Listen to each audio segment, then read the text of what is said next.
Olá, seja muito bem-vindo à disciplina Construindo Futuros Desejáveis. Eu sou a professora Luciane e antes de iniciar o nosso conteúdo, eu quero me apresentar para vocês. Bom, a minha área de formação, eu sou administradora, tenho graduação, né, em administração, sou especialista em estratégia empresarial e empreendedorismo, tenho 2 mestrados, um mestrado na área de gestão da informação pela Universidade Estadual de Londrina, um segundo mestrado de tecnologias emergentes da educação, e eu sou doutora também em administração pela Universidade Presbiteriana Mackenzie de São Paulo. Sou uma pessoa que adoro estudar, venho do mercado educacional, atuo no mercado educacional há mais de 20 anos, sou executiva no mercado educacional e a minha atuação profissional hoje ela se divide em várias atividades. Uma delas eu sou diretora de inovação educacional na Must University, que é uma universidade americana. Lá eu também coordeno um centro de bem-estar e felicidade universitária. E por que eu coordeno esse centro lá? Porque eu fundei há 3 anos uma startup focada, né, ela é um hub educacional de saúde emocional. Então eu tenho me dedicado nesses últimos 3 anos a compreender os aspectos da saúde mental no contexto das universidades e tenho me dedicado a trazer soluções para esse mercado também. E também para o mercado, né, corporativo. Então eu sou uma pessoa que atua há muitos anos na educação, sou apaixonada pela educação e nos últimos anos eu me dediquei bastante a fazer visita técnicas a universidades internacionais para fazer benchmark mesmo, entender o futuro, como é que elas estão desenhando o futuro da saúde mental e da saúde emocional nos seus campos. Em 2023 eu tive um marco que eu posso dizer na minha carreira profissional, porque eu fui aceita para participar dos debates dos ODS dentro da sede das Nações Unidas em Nova York, então foi um momento muito especial, né, poder estar junto com chefes de estados, com a sociedade civil, avaliando, né, quais os caminhos que os objetivos do desenvolvimento sustentável estavam tomando naquele momento, considerando que a Agenda 2030, ela iniciou em 2015, 2023 estava ali no meio do caminho. Então eu tive a oportunidade de participar desse momento tão histórico da análise dos ODS, né.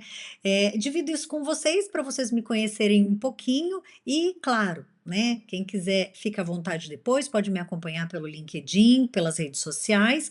E aqui nessa disciplina, nós vamos falar de um tema que me desperta muito interesse, muita curiosidade, e eu tenho certeza que isso também vai despertar em vocês, né. A disciplina Construindo Futuros Desejáveis, ela é uma disciplina que traz um olhar muito estratégico, que propicia com que a gente desenvolva um olhar muito estratégico sobre análise de futuros, né? Não pensando no futuro como um simples acaso, mas sim conhecendo ferramentas, conhecendo técnicas de avaliação desse futuro, do que pode, né, de como o futuro pode ser também construído. Então, na nossa aula de hoje, nós vamos ter aí alguns encontros, mas especificamente na nossa aula de hoje, a gente vai falar da origem do design de futuros desejáveis, a gente vai falar sobre letramento de futuros, nós vamos falar sobre ferramentas e metodologias básicas, vamos falar sobre análise de tendência, sobre aspectos culturais e cenários futuros, também sobre opa, dei uma engasgada. Aplicações práticas e tópicos emergentes para estudo. Então, para iniciar o nosso conteúdo, né, eu quero para a gente conseguir entender um pouquinho o design de futuros, primeiro a gente precisa começar pelos seus fundamentos, né. Então, diferente de outras abordagens que tentam prever o futuro, né, com base em dados do passado, essa metodologia, ela nasce do reconhecimento de que o futuro não está dado, né, ele é moldado. Mas ele pode ser moldado por várias coisas. Então ele pode ser moldado pelas nossas decisões, ele pode ser moldado por visões, por valores, ações aqui do presente, né.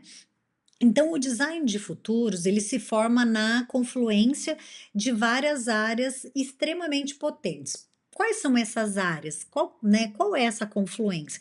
Vejam que aqui nesse desenho a gente vê várias né, várias áreas que, estão, assim, norteando o design de futuros. Então, vamos lá, a primeira delas que a gente pode abordar é o design especulativo, né. Por exemplo, ele nos ajuda a imaginar o "e se", né. Então vou pegar como um exemplo, e se a educação fosse baseada na empatia?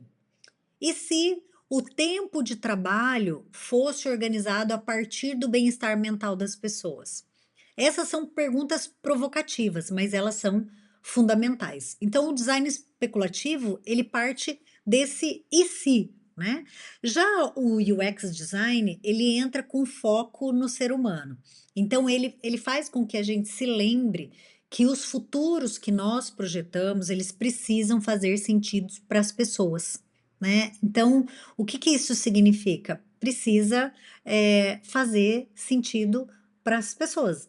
Então, já o design thinking, ele nos ensina a resolver problemas complexos de forma colaborativa e empática. Então, utilizando aqui, né, ciclos de prototipagem, escuta ativa.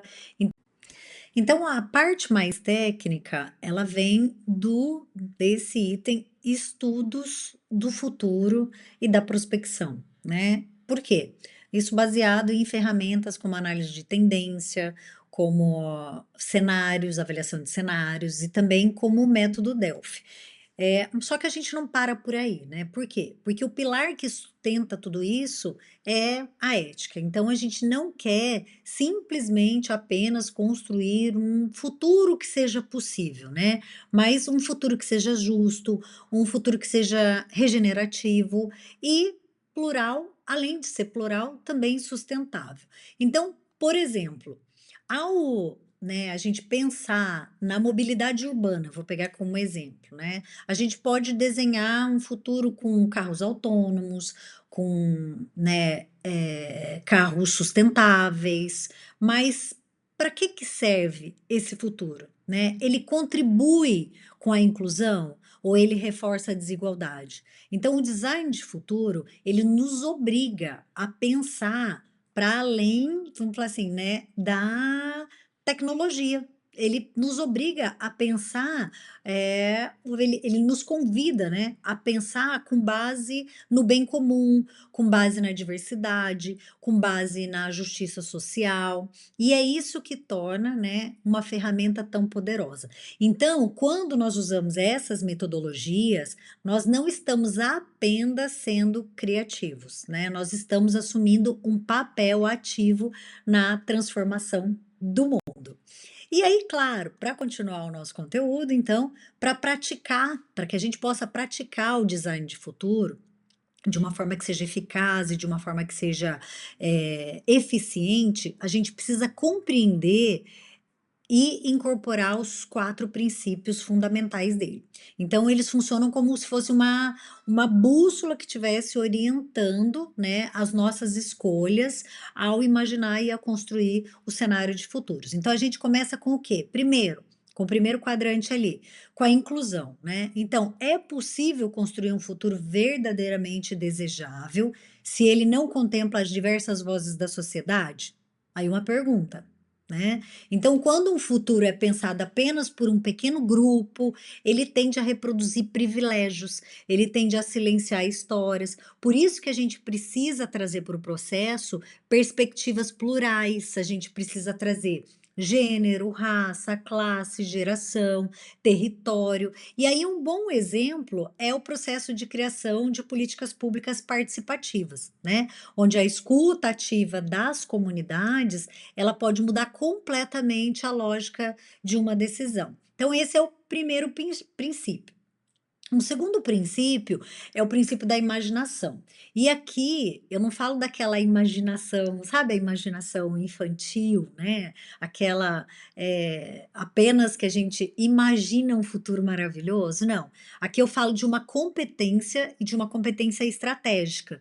Então, é a capacidade de imaginar o que ainda não existe e é o primeiro passo, talvez, para transformar uma realidade, né. Então, sem imaginação, a gente acaba aceitando o presente como uma coisa já definitiva, né. Então, com a imaginação existe a possibilidade da gente abrir janelas de possibilidade. E aí nós temos ainda mais, né, o item do pensamento crítico. Então, nós temos o pensamento crítico. O que que o pensamento crítico faz? Ele convida a gente a questionar o status quo. O que que isso significa, né? A perguntar: por que que a gente faz isso dessa forma? Será que existe outra forma mais justa? Será que existe uma forma mais sustentável de ser feita? Então, ele faz com que a gente tenha, né, com que surjam essas perguntas críticas. Então, esse princípio, ele acaba nos protegendo do automatismo, até mesmo a gente poderia falar de uma, né, de uma ingenuidade. Então, não basta sonhar com o futuro, né? A gente precisa analisar suas implicações, a gente precisa entender quais são os impactos sociais, econômicos, tecnológicos, ambientais e vários outros. E aí, por fim, a proatividade, né? Isso significa que a gente sai do campo das ideias para entrar num campo de ação. Então, o futuro, ele não se realiza sozinho, né? É preciso mobilizar, é preciso planejar, é preciso prototipar, é preciso testar novas possibilidades. É como se a gente pensasse assim: é plantar uma sementinha, né, imaginar a flor, isso é só o começo, né, mas se não tiver o cuidado diário, se não tiver, né, um investimento, se não tiver ação, ela não vai florescer. Então, quando a gente une esses 4 itens dos princípios, né, a gente passa de espectador do futuro a protagonista consciente de uma mudança. Essa é a essência do nosso trabalho de hoje. Então, claro, agora a gente parte, né, quando a gente entende, né, os fundamentos do futuro, né, dos estudos de futuro, agora a gente vale a pena a gente falar sobre uma competência essencial para quem quer construir futuros desejáveis, que é o letramento de futuros, né? Assim como a gente aprendeu a ler e a escrever para a gente, né, ser alfabetizado, a gente precisa também de uma alfabetização para lidar com o que ainda está por vir. Então, o letramento de futuro, ele nos ensina a compreender que o futuro não é uma, né, não é uma linha reta, onde a gente tem uma previsão que é uma previsão fixa, já determinada, uma previsão, como o próprio nome diz, né, já delimitada. Ela é um campo de possibilidades. Então, assim, é um campo de múltiplas possibilidades, de várias coisas que são incertas e também de constante mudança, e de mutação. A gente vive em um mundo VUCA, né? A primeira habilidade desse letramento é entender a natureza da mudança e da incerteza. Então, como eu falei, a gente vive num mundo VUCA. O que que significa a sigla, né? É um mundo que é volátil, é um mundo que é incerto, é um mundo que é complexo e é um mundo que é ambíguo. Então, isso exige de nós não apenas respostas prontas, mas flexibilidade cognitiva, resiliência e pensamento sistêmico também, né? Então, a segunda habilidade aqui, ó, vocês viram que ó, a capacidade, né, de compreender a natureza da mudança e a incerteza, que a gente vive nesse mundo VUCA. A segunda é uma habilidade de reconhecer que não existe um único futuro. Existem muitos, né, e nós precisamos saber navegar por esses cenários alternativos, né, questionar esses futuros, que às vezes, muitas vezes vêm da mídia, da tecnologia, de grandes corporações, e talvez buscar mudar a narrativa que está sendo construída. Então depois a gente tem também, né, nós temos que desenvolver a visão, visões preferenciais, ou seja, o que que significa isso, né? Qual é o futuro que nós queremos? Para nossa cidade, para nossa carreira, para nossas relações, né? Para o nosso planeta. Que futuro que a gente quer? Então, esse exercício de projeção, ele vai nos conectar com os nossos valores mais profundos, né? É o que move as pessoas e que dá rumo às organizações e também às mudanças. Então, o mais importante é agir no presente com uma visão de longo prazo, né?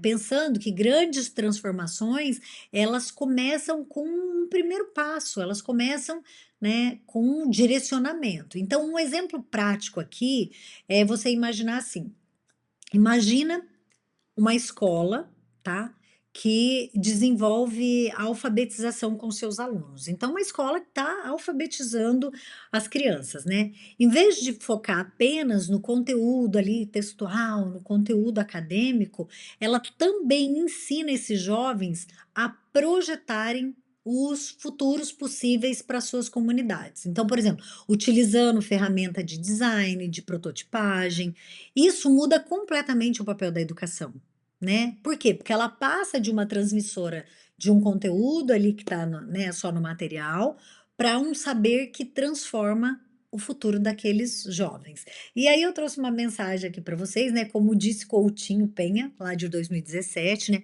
para criar ou mesmo para assimilar visões de mundos diferentes daquelas que a gente está acostumado, né, nós precisamos expandir ou modificar a nossa própria cognição. Então, isso é letramento de futuro. É aprender a pensar diferente, é sentir diferente e agir também de forma diferente, por um amanhã que seja um amanhã mais consciente e também mais coletivo. Então, agora a gente passa a ver, então, né, vamos assim, diferentes perspectivas de futuro. Então, quando a gente fala e imaginar o futuro, a gente não está falando apenas de fazer previsões que sejam previsões assim, sem conhecimento, frias, sem estatística. Nós estamos falando de algumas narrativas também, né? De histórias possíveis, né? De mundos que podem ser ou que podem não ser, que a gente deve evitar. Por isso é essencial compreender as diferentes perspectivas de futuro. Então a gente começa pela primeira aqui, com a utopia, né. Então a utopia, talvez ela é a mais conhecida, né, ela representa aquele futuro onde os problemas eles, foram resolvidos. Então, por exemplo, a pobreza foi erradicada, o acesso à educação e à saúde é universal, o trabalho é completamente significativo e sustentável, é como se fosse o futuro ideal, né, aquele futuro que a gente sonha, que a gente inspira, que onde os movimentos sociais, acontecem de forma, né, a transformar mesmo, onde existe visões de transformações, embora muitas vezes seja visto como algo, como é que eu posso falar? Inalcançável, né, como algo inalcançável, a utopia, ela tem uma função muito poderosa, que é, ela nos move em direção àquilo que a gente quer conquistar. Por que que eu vou dar um exemplo, né, eu falei aqui erradicação da pobreza. Se a gente pensa que nunca vai acontecer, talvez a gente nunca construa soluções para isso.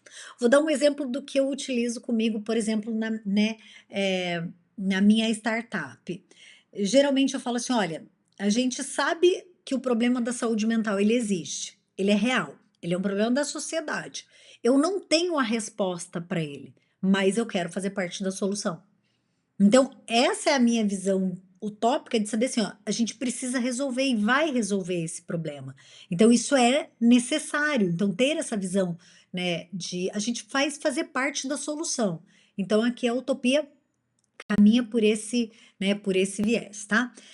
A segunda é a distopia, que é como se a gente pensasse assim, o contrário, né? Se na utopia a gente vê um cenário muito favorável, na distopia a gente vê cenários indesejáveis, né? É aqueles futuros que são futuros sombrios, que são marcados talvez por crises, por guerras, por opressão, por vigilância, por colapso institucional.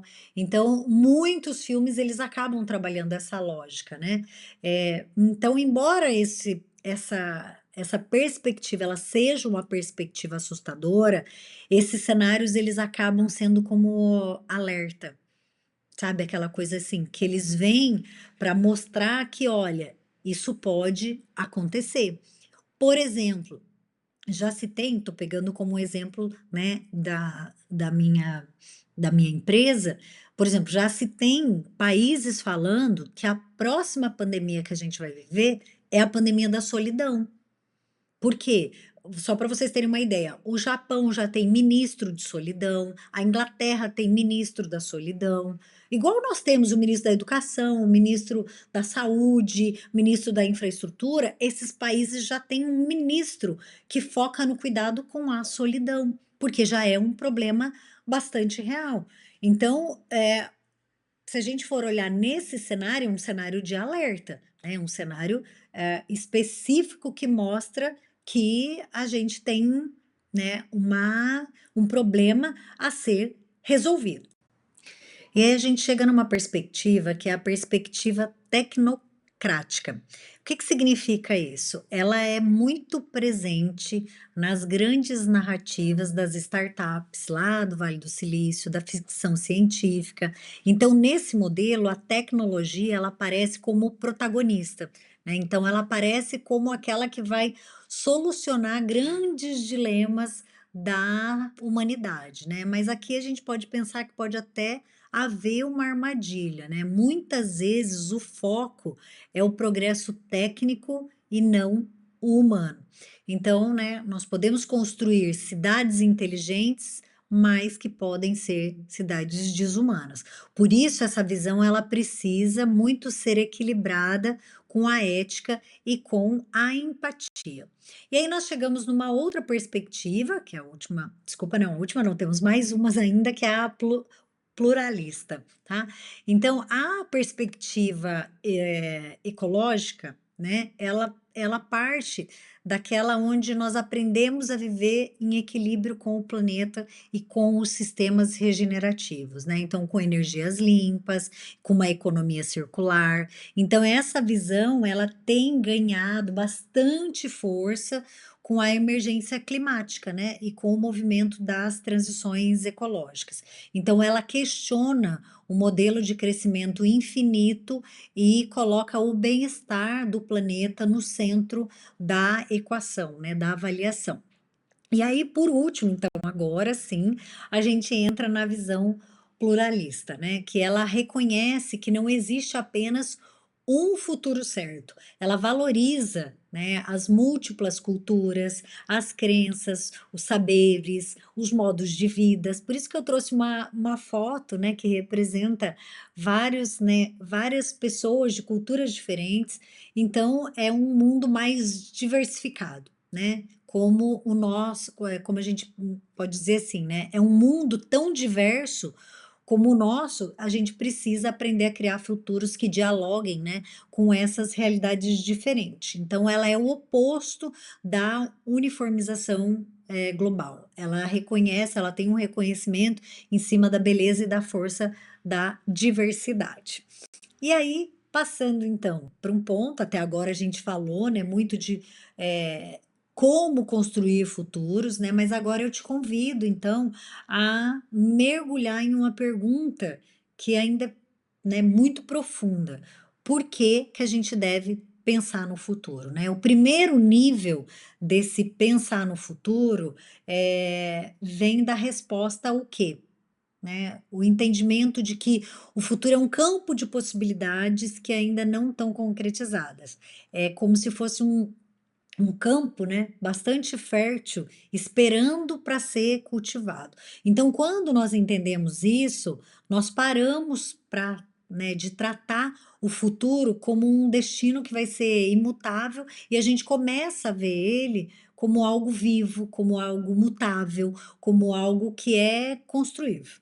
E aí depois a gente vem para o como, né, então a gente sai do que e pensa no como, né, e é aqui que entram então as ferramentas, os métodos, os processos de prospecção, o design, os cenários. Aqui então o foco está na nossa capacidade de influenciar os caminhos que serão trilhados. Então não se trata apenas da gente observar algumas tendências, mas de intervir nelas também, né. Um bom exemplo disso que eu posso trazer para vocês é o movimento, global por cidades de 15 minutos, que nasceu de uma visão de futuro urbano mais sustentável e hoje está sendo adotada por várias metrópoles, tá. E aí a gente chega no ponto mais profundo que é o porquê. né. O porquê, ele é qual o sentido, sabe aquela coisa, né, do comece pelo porquê, né. Qual o sentido de imaginar futuros possíveis? Aqui nós entramos num campo que ele é bastante ético e é existencial, né. Quando nós projetamos o futuro, na verdade a gente está revelando nossos valores, nossas aspirações, nossos medos, né. Então pensar o futuro é um exercício de autoconhecimento coletivo e é uma forma de perguntar que tipo de mundo nós queremos para deixar para as próximas gerações. Então, tem um ditado que se diz, eu não vou me lembrar o autor agora, né, que se nós pudéssemos encorajar as pessoas olhar, né, para o todo e elas se tornarem menos fechadas, menos, né, revoltadas, mais inteligentes, pensar o futuro expande a mente e o coração. Então ele nos tira de uma bolha do agora e nos conecta com o longo prazo, com o planeta, ele nos conecta com os outros e mais do que isso, né, quando nós pensamos em agir no presente com um propósito maior, lá na frente, né, as nossas decisões, que são diárias, elas começam a fazer mais sentido.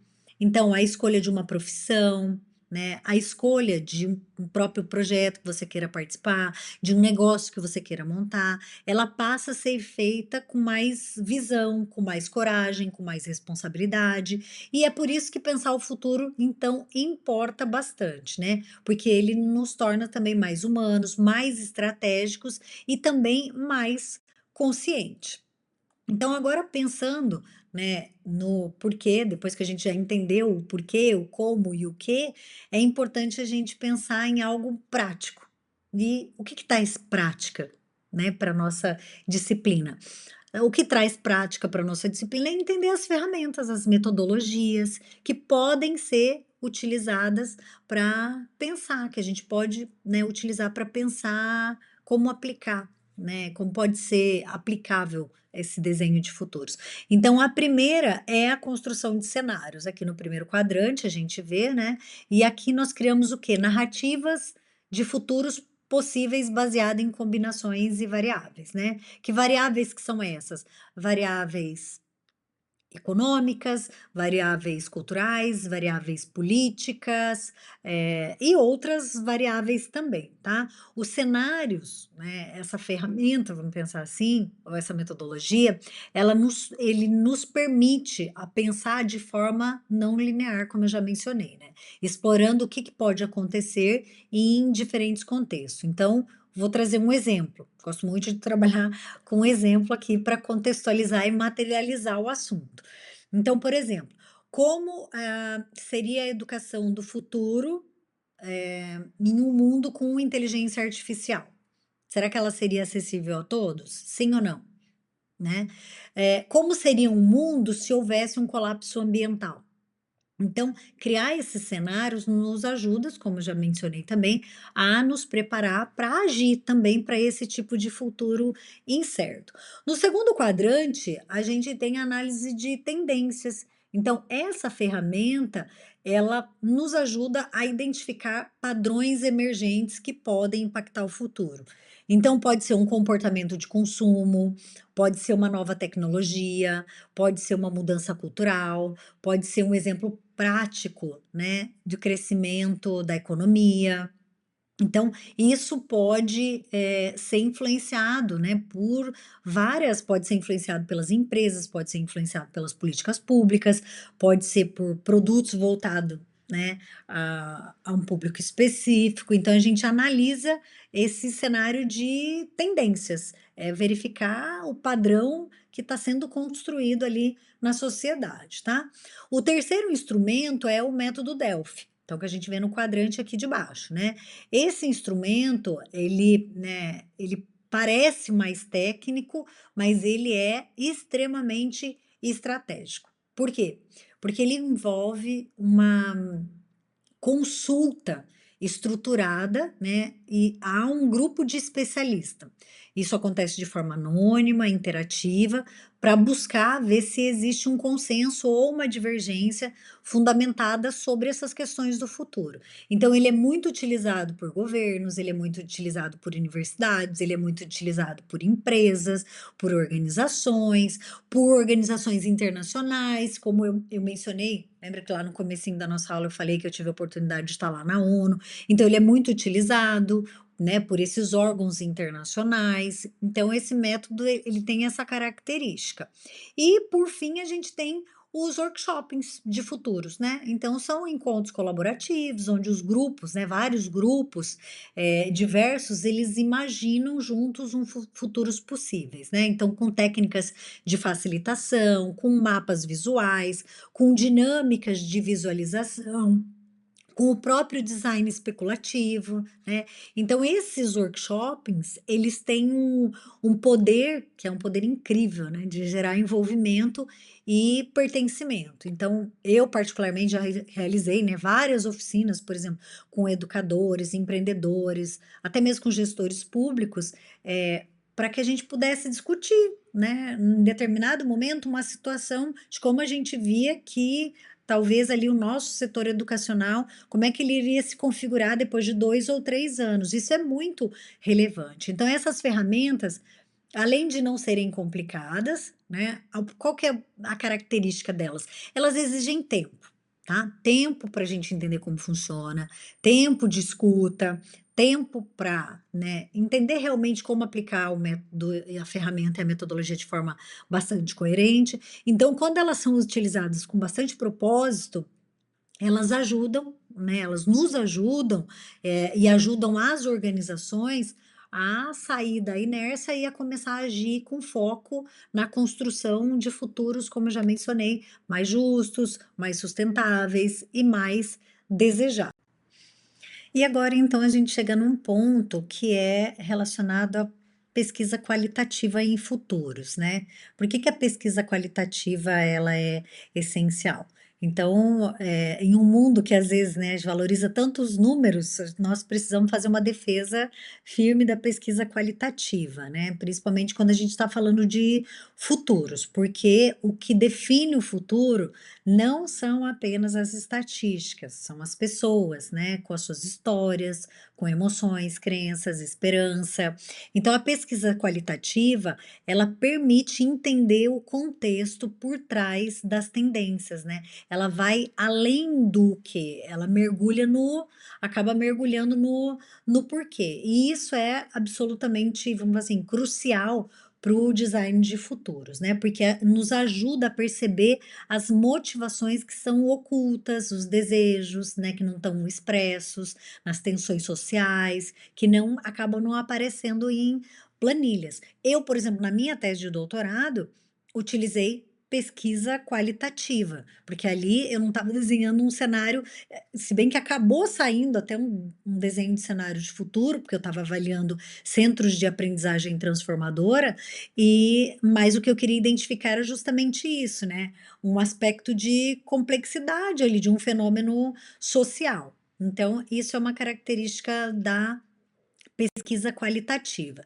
né. E aí, claro, tem vários métodos que podem ser utilizados, né, de consulta. Então a gente vê aqui a entrevista em profundidade, questionários, grupos focais, workshop participativos. Então cada uma tem uma descrição e ela vai se adequar até mesmo para atingir vamos dizer assim, geralmente a gente escolhe o método vinculado ao objetivo. Aquilo que você quer, desvendar, descobrir ou até mesmo construir como um cenário. Então, sempre a escolha vai estar muito relacionada vamos assim, do método ao seu, né, ao objetivo.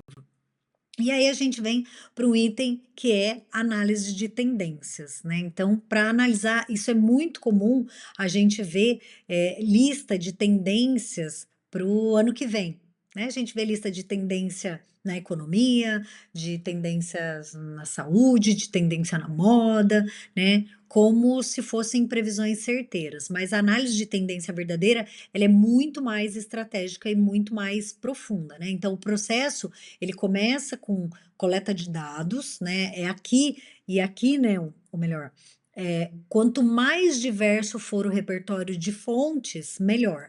Então, por exemplo, incluir relatórios de pesquisa, artigos acadêmicos, até mesmo o que está acontecendo, né, na rede social, comportamento de consumo, movimentos sociais, arte, política, ciência. Então, porque o futuro ele não nasce apenas de um, né, vamos falar assim, de lá dentro do laboratório. Ele também ele surge das bordas culturais e também sociais. Então, depois a gente passa para aquilo que a gente chama de identificação de padrões significativos. Então, aqui a gente está procurando aquilo que se repete de uma forma mais constante, em diferente contexto. Então, por exemplo, o aumento de número de pessoas que valorizam, e expressam a utilização de um determinado produto, né?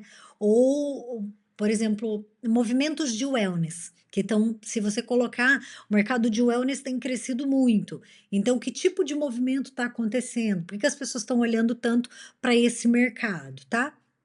E aí é lógico, não basta só identificar e é preciso também fazer a interpretação disso. E aqui entra uma parte que é análise crítica, né? Então, por que que isso está acontecendo? E a partir disso a gente vai para a projeção de trajetórias futuras, né? O que que é uma pequena mudança né? Como que uma pequena mudança ela pode se tornar uma força transformadora, tá? E, lógico, por fim, a gente avalia os impactos potenciais. Então, quais são as oportunidades? Então, uma tendência, ela pode abrir, talvez, uma porta para inovação. Vou pegar um exemplo do que eu vim tratando até agora. Em 2022, a gente já tinha passado pela pandemia e uma tendência que estava muito clara era justamente o aspecto do aumento do adoecimento mental, do adoecimento emocional, então tinha uma tendência ali, uma probabilidade desse mercado ou continuar aumentando e, teria até uma janela de oportunidade do quê? De conseguir ajudar as pessoas que estavam, né, e que estão sofrendo sobre isso. Então, a análise de tendência, por exemplo, minha naquele momento, foi justamente verificar até uma possibilidade de negócio também na que eu pudesse contribuir para resolver uma dor da sociedade, né. Então, aqui talvez seja o slide que eu digo assim, eu não vou dizer que ele é o mais importante, mas o mais estratégico da nossa aula, né, porque ele mostra, a diferença entre o que é uma tendência e um modismo passageiro, tá. Então a gente tem que entender isso, por quê? Porque isso faz com que a gente também não perca tempo naquilo que é modismo, tá.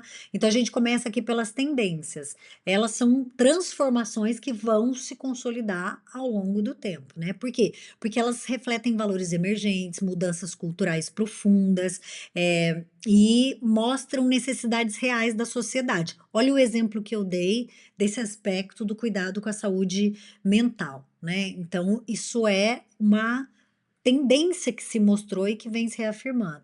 Outro exemplo, né, vamos falar assim, ainda continuando nesse exemplo, é justamente, por exemplo, o Brasil foi considerado o país mais ansioso do mundo, então isso é uma realidade, né. E por que que ele é, né, considerado o país mais ansioso do mundo? Aí tem vários, vamos falar assim, vários estudos para se identificar isso, né. Já o modismo, ele está muito relacionado a eu gosto de fazer um comparativo, que é até um comparativo de brincadeira, que é com fogos de artifício, né. Por quê? Porque ele chama atenção, explode na rede social, explode no mundo e daqui a pouco ele desaparece, né. Então acaba não tendo, né, ele acaba não se materializando. E aí a gente chega então nesse ponto, né, que quando a gente fala em construir futuros desejáveis, nós não estamos apenas né, falando ou desenhando tecnologias ou política, nós estamos então desenhando experiências humanas, né, e é por isso que a gente precisa entender as motivações mais profundas, e aqui entra então o Consumer Insights e futuros emergentes, né. Então, não se trata apenas de saber o que as pessoas estão comprando, né, o foco é entender por que que elas estão comprando, por que que se está mudando, né, e isso é bastante relevante, né. Vou dar um exemplo, né, o crescimento do consumo de marcas, com propósito. Então as novas gerações, elas querem se relacionar com empresas e instituições que tenham posicionamento social, que respeitem o meio ambiente, que cuidem das pessoas. Então não basta apenas ter um bom serviço, né, é preciso ter sentido, tá. Esses insights, eles também ajudam a antecipar comportamentos. Por exemplo, quando a gente nota um aumento na busca por foco, por silêncio, por menos estímulos digitais. Então já tem movimentos mostrando que, assim, as pessoas estão querendo sair um pouco das redes sociais, querem ficar mais focada, não querem mais ficar, né, viciada naquela dopamina barata. Então isso é bastante relevante. E aí, né, agora chegou a hora da gente falar de um elemento que muitas vezes é ignorado nas análises do futuro, mas que na verdade ela é um aspecto central ali e estruturante, né, que é a cultura, né, porque o futuro ele não nasce apenas da tecnologia ou da economia, como eu já falei, ele é moldado sobretudo, né, por quê? Por esses itens aqui, né, por valores culturais, por evolução cultural, por identidade cultural. Então, são aspectos que, envolvem, né, o cenário de futuros. E aí, a gente chega então em uma das abordagens que dentro do campo de estudos de futuro, talvez seja uma das abordagens, assim, mais instigante, né, que é o design especulativo. Ele é, né, ao mesmo tempo uma ferramenta de criação e uma estratégia de provocação. Por que que ele é uma estratégia de provocação? É uma pena que a gente está gravado aqui, né, senão eu iria instigar vocês a pensar sobre essa temática. Ele existe não para prever o que vai acontecer, mas para questionar, né, o que está acontecendo. Então ele abre possibilidades aí de várias, janelas. Então o design especulativo ele propõe a criação de cenários, ficcionais, né, e objetos do futuro, como, por exemplo, estimular o pensamento crítico. Então, um outro exemplo, né, em vez de simplesmente perguntar: "Como será a alimentação em 2040?", ele cria um menu de restaurante do futuro com alimentos sintéticos, biotecnológicos, regenerativos e convida as pessoas a refletirem, né: "Isso me representa?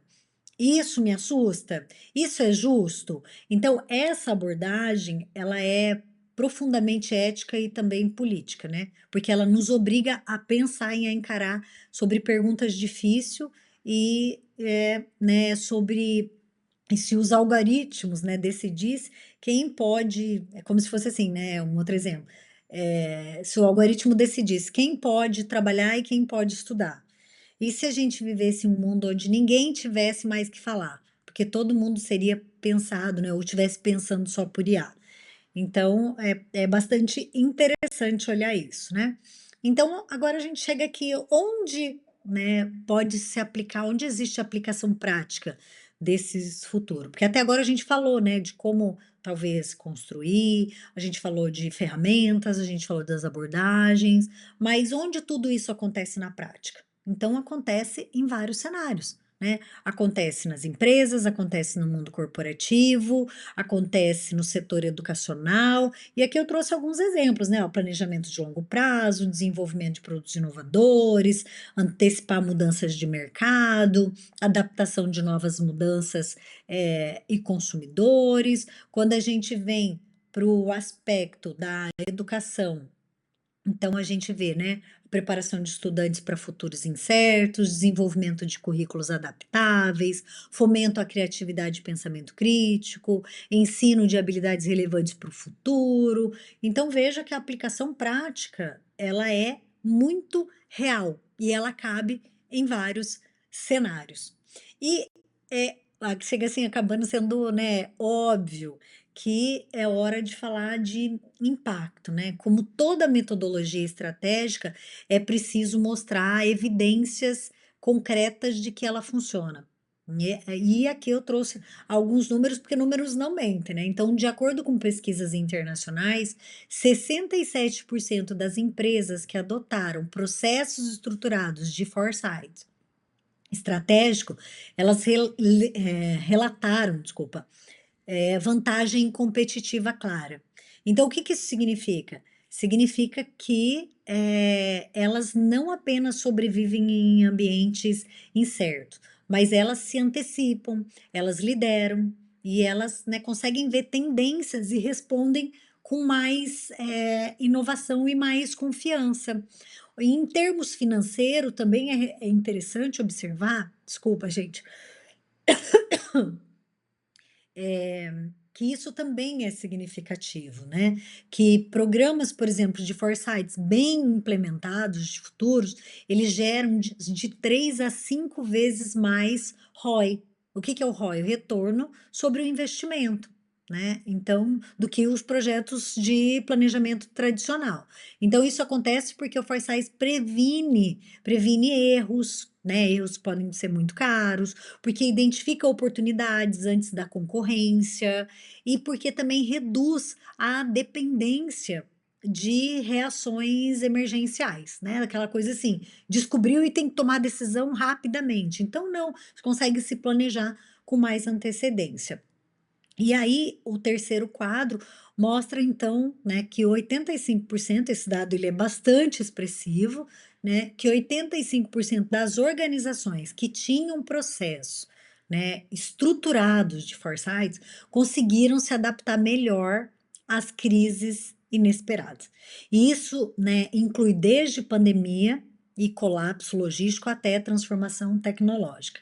E aqui está um segredo, né? Quem está mentalmente preparado para o futuro incerto sofre menos e age melhor, né? Então, esses dados confirmam que o foresight ele é estratégico, ele não é modismo, não é achismo, é uma prática de gestão inteligente conectada ao longo prazo, né? E que transforma o presente ao antecipar o amanhã. Então, quer ver um exemplo aqui prático, né? Todo mundo passou pela pandemia. E durante a pandemia, as empresas, né, que estavam com estrutura de cenários e análise de risco, elas conseguiram pivotar rapidamente. O que que é pivotar? Mudar rapidamente. Então, vou pegar um exemplo da educação, né? Instituições que já estavam preparadas e olhando o futuro da educação, com a educação à distância, elas conseguiram atender a um problema rápido, que era os alunos não poderem ir mais para o curso presencial, de uma forma muito rápida. Aquelas que ainda tinham, né, que não conseguiam ver que a educação à distância tem um potencial enorme, elas tiveram que, ou melhor, sofreram, né? Sofreram com o aspecto de ter que criar tudo do zero, criar de uma forma muito mais lenta, os professores não tinham experiência, né, os alunos já não estavam adaptados com o modelo de estudar à distância, então, né, acabavam ficando paralisada, né, ou demoraram mais tempo, tá. Então isso é uma, né, vamos dizer assim, um aspecto muito favorável. E aí a gente chega no nosso último slide, o último tópico da nossa aula de hoje, que é, né, se a gente quer, né, se a gente quer construir, ou quer antecipar e quer realmente participar, né, da construção do futuro, a gente precisa estar atento a algumas temáticas que estão refinando o mundo em tempo real, né. Então esses tópicos aqui são tópicos emergentes, com, né, grande impacto. Então, por exemplo, mudanças climáticas, inteligência artificial, biotecnologia, futuro do trabalho, cidades inteligentes. Esses são tópicos, eu poderia comentar cada um deles agora, né? Por exemplo, mudanças climáticas, né? Qual que é o desafio urgente do presente para as mudanças climáticas, né? Será que é o consumo? Será que é né, a forma como a gente produz? Será que a solução está nos aspectos regenerativos, em novos modelos de negócio, em economia circular? sei lá, em revisão de conceito, talvez, do progresso climático. Então tem vários questionamentos, né. Já se a gente vai, por exemplo, para a inteligência artificial, a gente poderia olhar, né, por exemplo, já tem aparecido aí como uma coisa presente, constante, diagnóstico médico feito por IA, decisões judiciais sendo feito por IA, aulas sendo feito por IA. Eu sou real, mas tem sim, né, na educação, sendo utilizado avatar, um personagem que não é um professor real. E aí vai para outras coisas, né, produção industrial, até mesmo para o relacionamento, né, está sendo, utilizado. Mas também traz muitos dilemas éticos, né, quem programa o algoritmo, eles corrigem desigualdade ou potencializam desigualdades? Então a gente tem vários pontos aqui. Espero que vocês tenham gostado, a gente se encontra numa próxima aula e foi um enorme prazer dividir com vocês e trazer esses aspectos, né, da temática de construindo futuros desejáveis. Muito obrigada e até o próximo encontro.